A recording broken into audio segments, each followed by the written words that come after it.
Some people feel different their entire life, and they never understand why.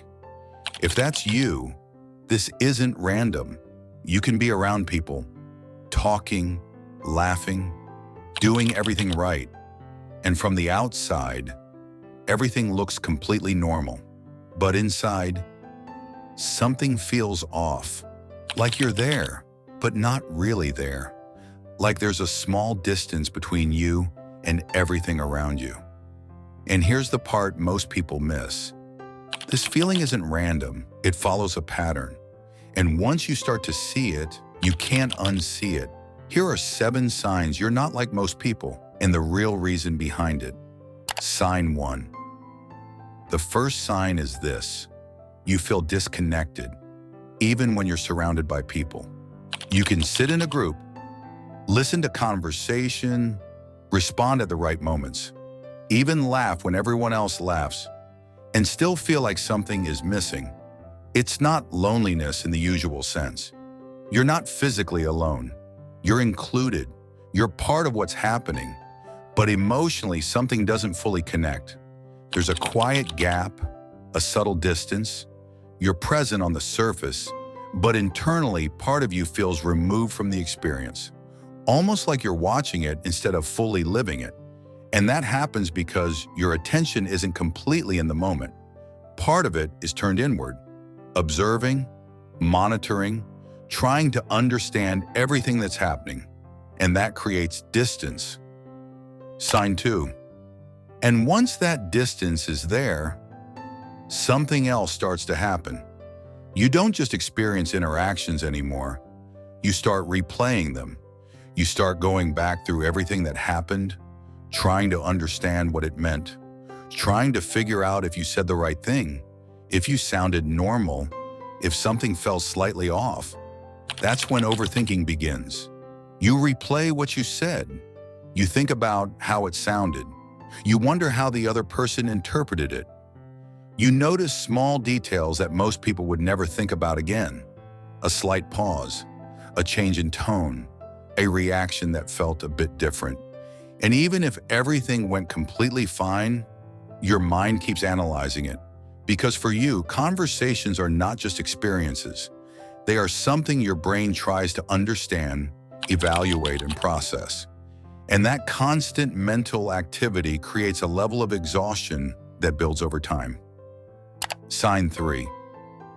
And after a while, you start changing the way you show up around people. Not in an obvious way, not something you consciously decide to do, but in small, subtle ways. You begin to adjust yourself. You don't behave exactly the same way with everyone.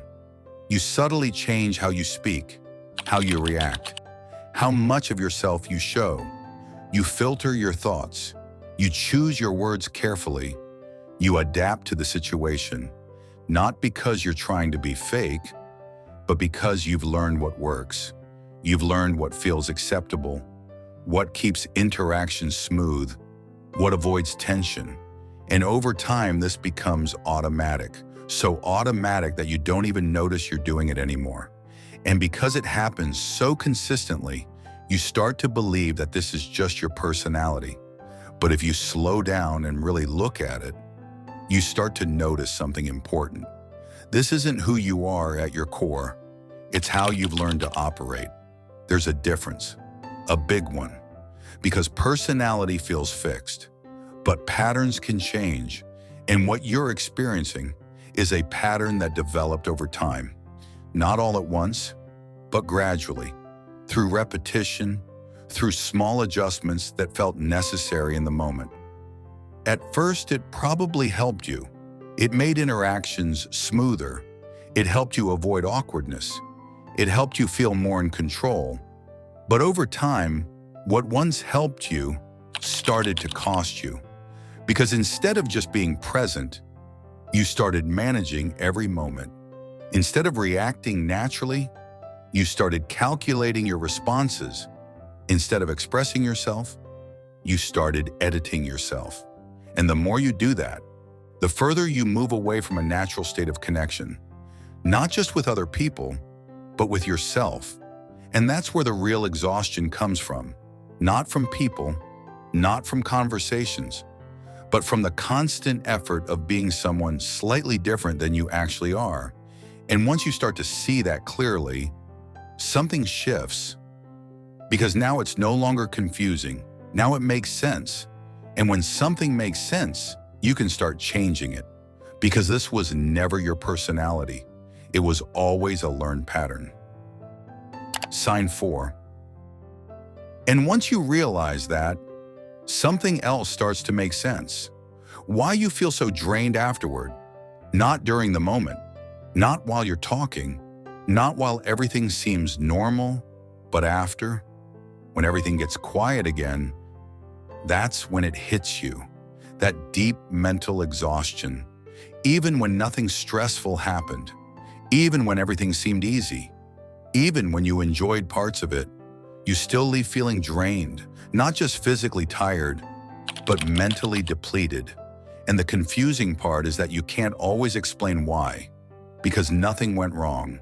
There was no obvious stress, no conflict, no negative experience, but something inside you was constantly active, thinking, monitoring, adjusting. And that constant internal activity requires energy, a lot more than you realize, which is why, after social interactions, you often feel like you need time to recover. Sign 5. And after a while, you start noticing something even deeper. It's not just that you feel drained, it's that you don't feel fully understood. Not in an obvious way, not because people are mean, but because something important never really gets seen. And the more this happens, the more you start to hold parts of yourself back. You can have good conversations. You can connect on a surface level. People can like you, respect you, enjoy being around you. And yet, something still feels incomplete, like they see a version of you, but not the full picture, not the deeper parts. Not the thoughts you don't express, not the feelings you keep to yourself. And because of that, you naturally begin to hold back even more. You don't say everything you think. You don't fully express everything you feel. And over time, that creates a sense of emotional invisibility. Sign 6. You spend a lot of time in your own head. Your mind is rarely quiet. You think deeply. You analyze situations. You reflect on past experiences. You try to understand patterns. You notice things that other people don't even pay attention to. Subtle emotional shifts, small behavioral changes, unspoken tension in conversations. You see what's happening beneath the surface. And while this awareness can be a strength, it also creates distance, because instead of being fully present in the moment, you're observing it, interpreting it, thinking about it while it's happening. And that makes it harder to feel fully connected. Or sign 7. You've always felt different, but you could never explain why. Not in a way that makes you better, not in a way that makes you worse, just different. And that feeling follows you everywhere.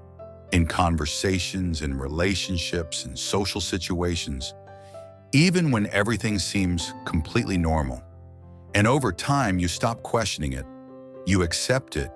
You start to believe that this is just who you are. But that's where things start to get misunderstood. Because this feeling doesn't come from who you are. It comes from what you've learned. At some point in your life, you learn to be this way, not intentionally, not consciously, but gradually, in small moments. Moments where you felt misunderstood. Moments where expressing yourself didn't lead to the response you expected. Moments where being fully yourself felt uncomfortable or out of place, and instead of continuing to express yourself naturally, you started to adapt. You started to think before you spoke. You started to observe instead of react. You started to adjust instead of just being. And over time, that became your default, a pattern that runs in the background, a way of interacting with the world that feels normal to you. But that pattern comes with a cost.